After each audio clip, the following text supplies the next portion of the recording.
ఈ డిజిటల్ ప్రపంచంలో మొబైల్ ఫోన్లు, కంప్యూటర్లు వంటి ఎలక్ట్రానిక్ పరికరాలు లేకుండా క్షణం కూడా గడవడం లేదు. మానవ జీవితంలో ఈ పరికరాలు విడదీయలేని భాగంగా మారిపోయాయి.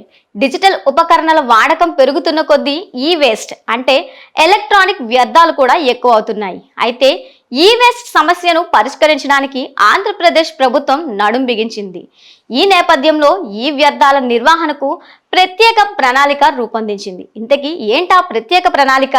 హైదరాబాద్కు చెందిన ఆర్ఈ సస్టైనబిలిటీ సంస్థతో అవగాహన ఒప్పందం చేసుకుంది. త్వరలో రాష్ట్ర వ్యాప్తంగా ఈ వ్యర్థాల సేకరణ, రీసైక్లింగ్ కేంద్రాలను ప్రారంభించనుంది. ప్రజలు తెచ్చిన ఈ వ్యర్థాలకు నగదు చెల్లించే అవకాశాన్ని కూడా ప్రభుత్వం పరిశీలిస్తోంది.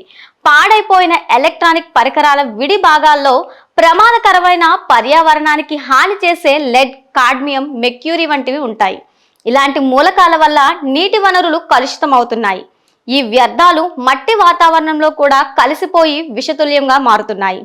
అందుకే ఇది ప్రపంచవ్యాప్తంగా సమస్యగా మారింది. మరి ఈ కేంద్రాల ద్వారా ఇల్లు, షాపులు, కార్యాలయాల్లో పాడైపోయిన ఫోన్లు, కంప్యూటర్లు, కేబుళ్లు, ఇతర ఎలక్ట్రానిక్ పరికరాల వ్యర్థాలు సేకరించనున్నారు. అనంతరం వాటిని ఆర్ఈ సస్టైనబిలిటీ కంపెనీ పర్యావరణానికి ఎలాంటి హాని కలగకుండా రీసైక్లింగ్ చేస్తుంది. 2026 జనవరి 1 నుంచి ఇవి అమలు కానున్నాయి. 4 నెలల క్రితం ఈ కార్యక్రమాన్ని 46 పట్టణాల్లో ప్రయోగాత్మకంగా చేపట్టగా త్వరలో 132 పట్టణాల్లో స్థానిక సంస్థల్లోనూ అమలు చేయాలని ప్రభుత్వం నిర్ణయం తీసుకుంది. ప్రజలు తెచ్చిన ఈ వ్యర్థాలకు ధర నిర్ణయించి నగదు చెల్లించే అవకాశాన్ని కూడా ప్రభుత్వం పరిశీలిస్తోంది.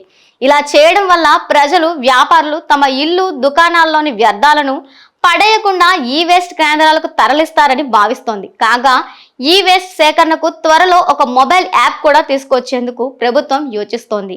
ఈ యాప్ ద్వారా ఈ వ్యర్థాల వివరాలు నమోదు చేస్తే సేకరణ కేంద్రాలకు సంబంధించిన సిబ్బందులు డబ్బులు ఇచ్చి ఈ వ్యర్థాలను సేకరించే విధంగా యాప్ తీసుకురానున్నట్లు తెలుస్తోంది.